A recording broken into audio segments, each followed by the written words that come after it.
Bienvenue sur la Une. Nous avons vécu jusqu'ici une situation absolument inédite dans cette 112e édition de Liège-Bastogne-Liège. Un groupe d'une cinquantaine de coureurs qui est parti dès le départ, pied au plancher. Remco Evenepoel avec un équipier, Bernal avec un équipier, ont possédé plus de 3 minutes 30 d'avance sur tous leurs rivaux, y compris donc Tadej Pogačar et Paul Sexas. Et puis à un moment donné, il y a eu une mésentente, ça n'a plus roulé devant. Et grâce notamment à un absolument phénoménal devant et à un domaine Novak qui n'a pas arrêté les empêcheurs de tourner en rond à l'avant. On voit le regroupement et maintenant c'est déjà le placement. Dens va à nouveau avoir comme mission de piloter Remco Evenepoel, le placement pour arriver à One, l'enchaînement One, Stokke et Haute-Levée.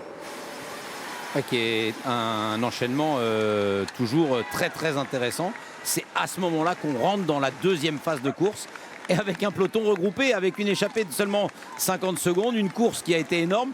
Pidcock va peut-être essayer de faire le bond et de rentrer dans cette ascension-là. Donc Pidcock, victime d'un ennui mécanique 35. Et nous avons à l'avant de la course 5 coureurs. Le Danois Alexander Kam, les Néerlandais Pascal Eenkorn et Gijs Leemreize, le Français Baptiste Weisstroffer et le Canadien Hugo Hull. 48 secondes d'avance sur le peloton dans lequel figurent donc tous les favoris, excepté Pidcock. Il ne faut pas oublier que Pidcock, en fait, il se retrouve dans ce groupe, qui était un groupe qui a décroché dans le col de Hossir, qui vont pouvoir aider Pidcock à revenir dans cette ascension. Pidcock va devoir, à mon avis, faire le bond quasi seul. 3 ponts et One. Une côte abordée pour la première fois dans l'histoire de la Doyenne en 1952. De Louison Bobet, futur triple vainqueur du.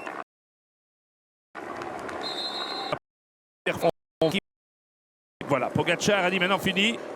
Ok, on a bien rigolé. Maintenant on y va. Et Sivakov passe à l'avant.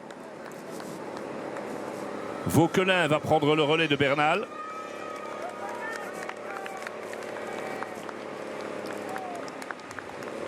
Et Novak, il est toujours là. C'est Novak qui va revenir, je pense, faire le tempo parce que il a devant faire un peu d'effort, mais ça risque d'être assez vite son Donc à travail. ce stade-ci, pour un pool, normalement physiquement d'effort que ces deux rivaux, mais l'aspect psychologique. Hein. Ah, moi je pense que psychologiquement, en tous les cas, c'est toujours moins bien. Vous dites que vous avez un avantage de 3-4 minutes, ça peut être géré correctement et l'idée c'était de se dire d'arriver là avec une petite minute et finalement c'est regroupement général. Donc je vais dire on recommence quasi à zéro avec une équipe des Hécatons CMA CGM qui a sacrifié 2 coureurs mais qu'on n'aurait pas certainement vu dans la partie finale. On a sacrifié Wellens côté UAE. Et dès le retour, bon, merci à Tim. Donc on va encore continuer l'usure. Alors évidemment il est lâché, tout comme de plus. De plus, on fait le même effort.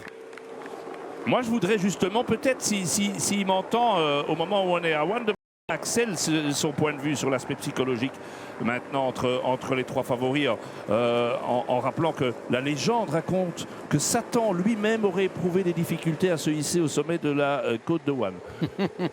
Bon, on est en enfer. Oui, Axel, qu'en pensez-vous? Oui, pour répondre à votre question, psychologiquement, c'est vrai que ça a été, à mon avis, aussi stressant pour Pogačar que ça l'est pour